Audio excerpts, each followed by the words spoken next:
Need link building or content? Go to fatjoe.com. On-demand marketing services for agencies and teams. Fat Joe.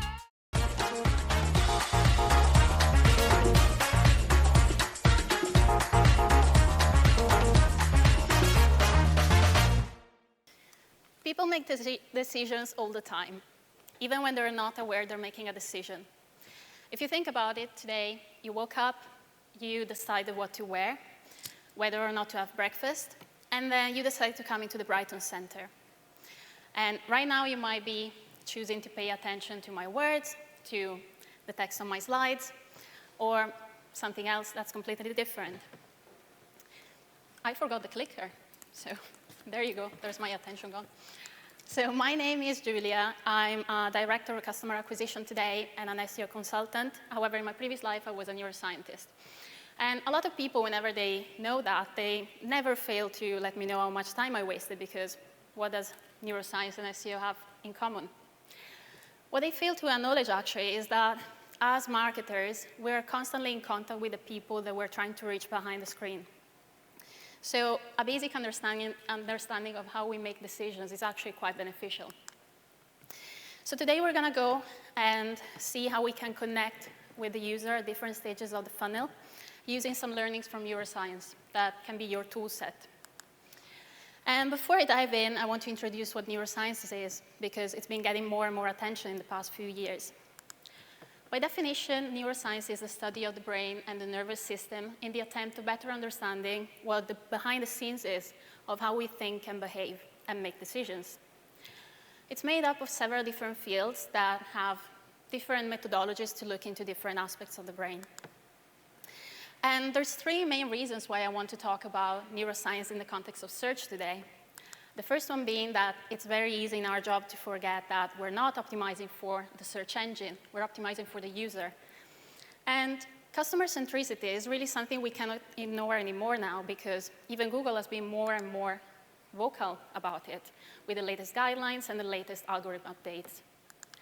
The second reason is because we need to understand how to capture the user's attention.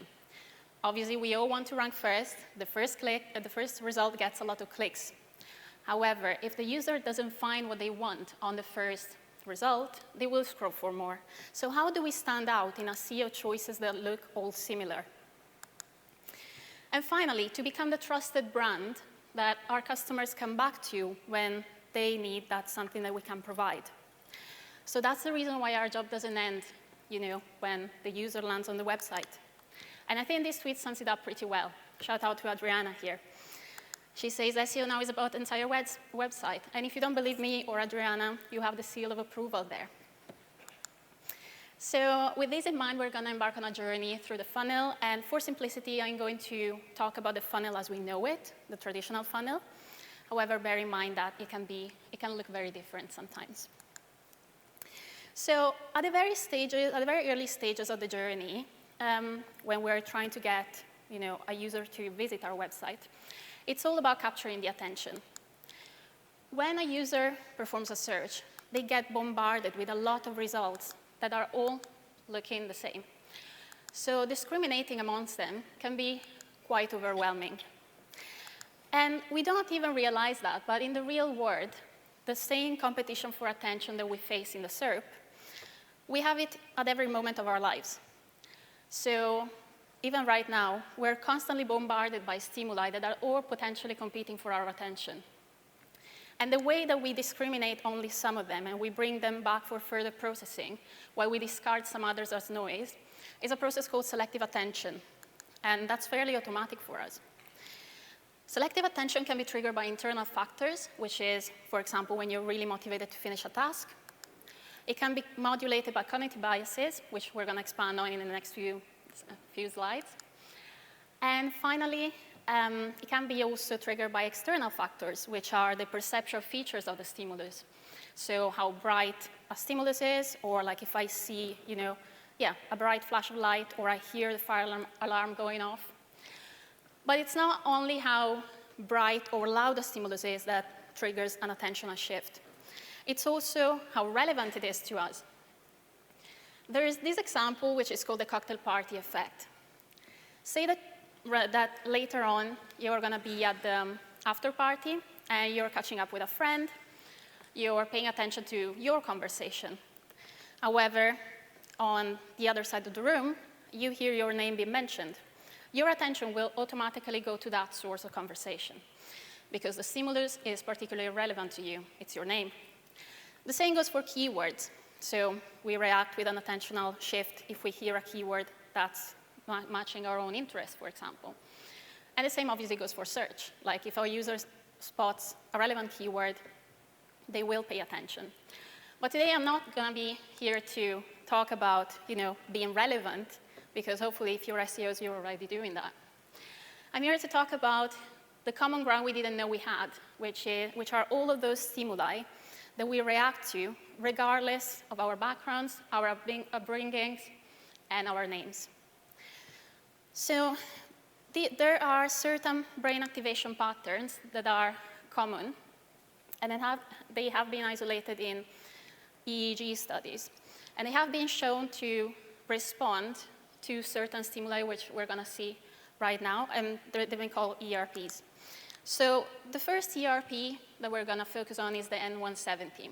It's called like that because it's a negative deflection in the EEG graph that appears at 170 milliseconds after the presentation of faces. And not only human faces, but also face-like objects. And I think you know where I'm going with this. Emojis trigger an even more pronounced response, an even more pronounced N170, which tells a lot about where we're going. But they also represent a great tool to use on the SERP to capture your user's attention. I'm emphasizing the test portion, though, because sometimes they won't be displayed if they're not relevant to your query or to your brand. And the second ERP that I want to focus on is the mismatch negativity, which is related to the violation of expectancy. So we react with this ERP when we are presented with something we don't expect. So when I hear a dissonant note, or when I spot a circle in an array of squares. But also, it has to do with a semantic, it has a semantic portion as well. So I react with that when I spot a word that doesn't match the context I was set up for. So he spread warm bread with socks, for example. So for us, it means that it's actually good to stand out. It's good to, use wording that's unexpected, or use bolding, special characters. Do what you can to get the user's attention. So say that you nail that. You're at the portion where the user visits your website, and they're consuming the content that you have on. And at this point, there's cognitive biases that might come into play, which are systematic errors in thinking that affect the way we process information and we make decisions. So an example of this is the serial position effect, which is when given a list of words, we remember best the ones that are presented first and last. And this doesn't only go for words. It goes for the way that, for example, items are presented on the SERP, on the page. And it also goes for arguments when somebody's trying to persuade us. So that's the base of anchoring, which is when we judge a series of options based on the first information that we were provided. So for example, if I see that the first air fryer is the most expensive one, I tend to judge air fryers as they cost like this. So I feel better about getting to a compromise and getting the one that's the midway, even if it might be just slightly over budget. Because we're talking about pricing, there's two more biases I want to talk about, which are the numerical biases called distance effect and size effect. The distance effect says that given two numbers, it's easier to estimate which one is larger if the distance between them is bigger. And the size effect says that given two numbers, it's easier to estimate which one is larger if there's small numbers compared to large numbers.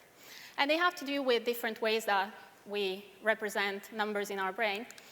And in both cases, what you need to remember is that that as magnitude increases, it's more difficult to estimate numbers. So that's the reason, for example, why users react faster to savings that are presented in this format, in percentages and in fractions, rather than discrete numbers that are pretty much the same. And that's also the reason why advertisers choose to focus on the bigger numbers to trick them into thinking that they're saving a bit more. However, when you trick your users, you might incur in negativity bias, which is when we assign more value to something that's negative as compared to the positive counterpart, even though they carry the same emotional load. And this can be shown as, as early as on the SERP. CTRs are bigger in this study for negative headlines as compared to the positive counterpart, but it can go for the rest of the journey too.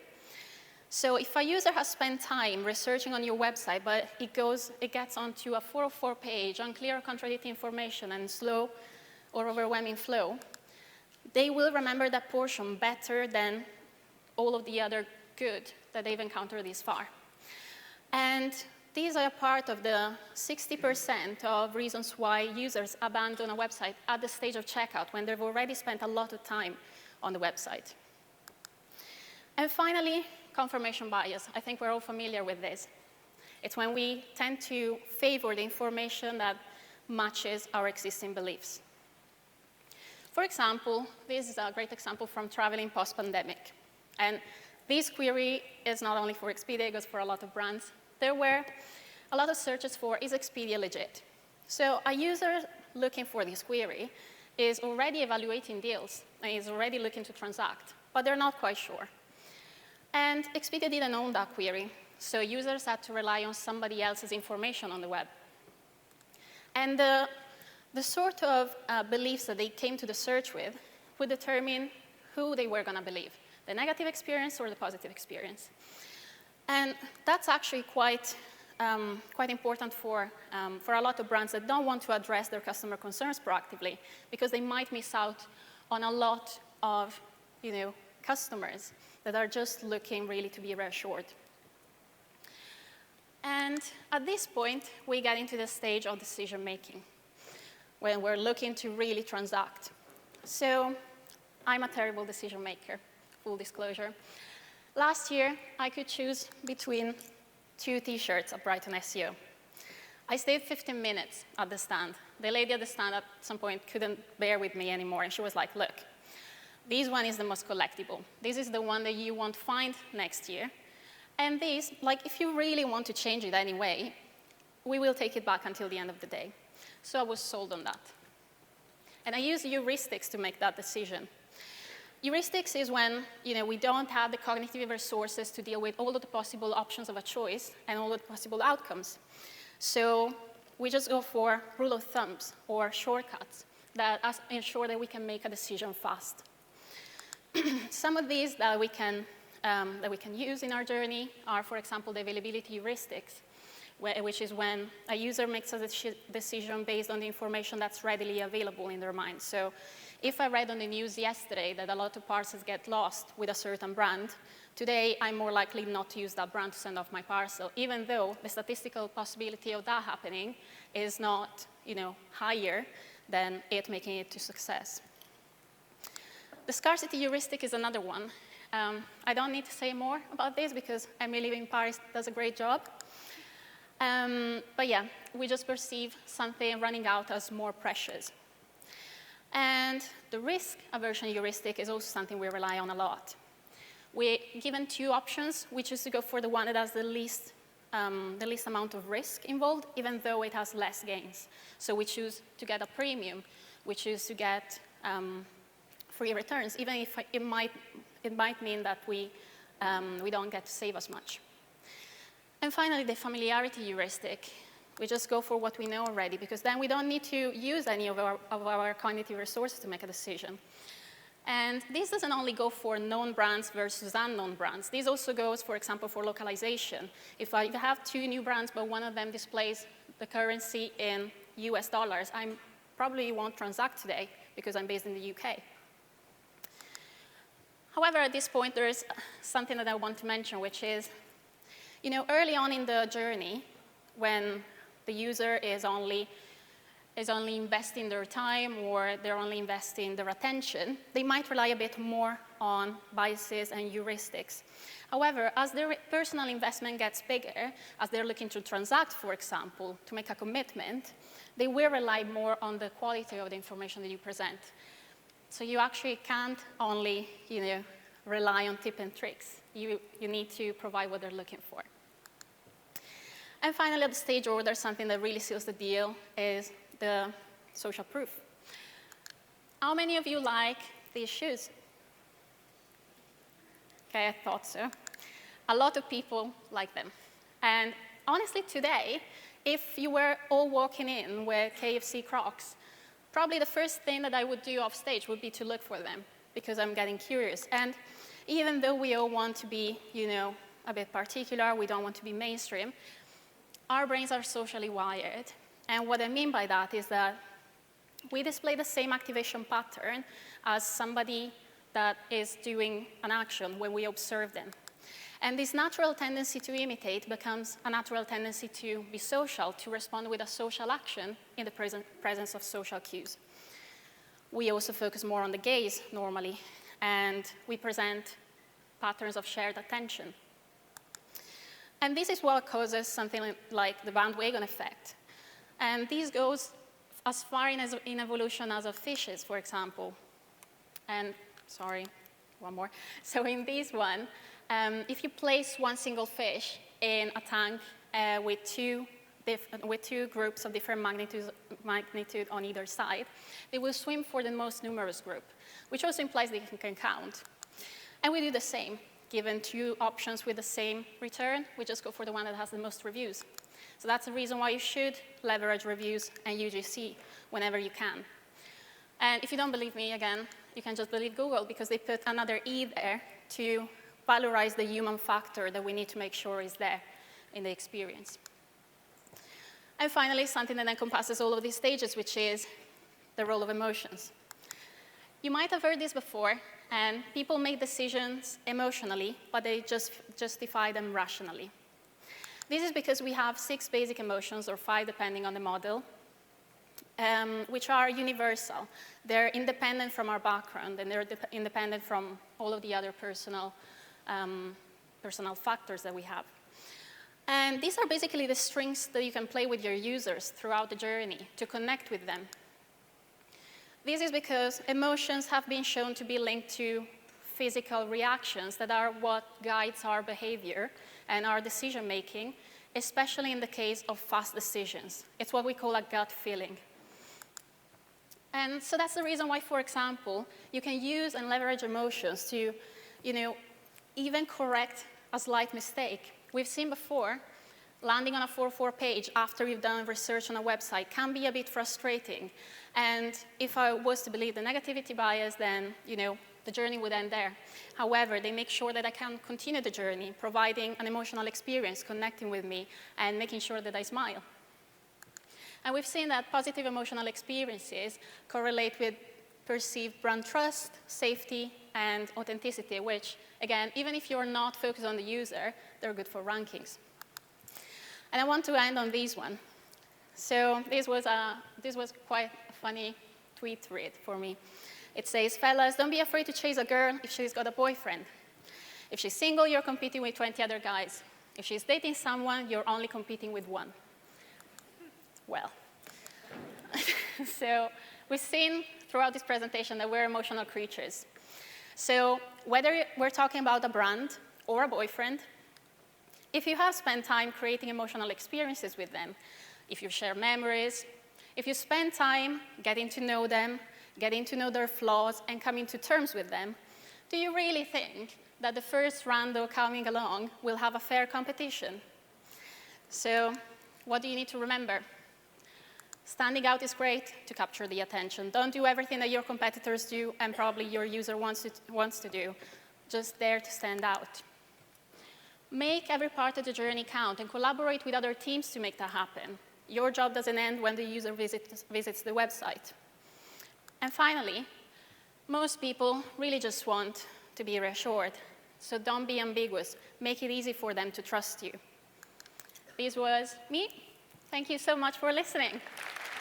Need link building or content? Go to fatjoe.com. On-demand marketing services for agencies and teams. Fat Joe.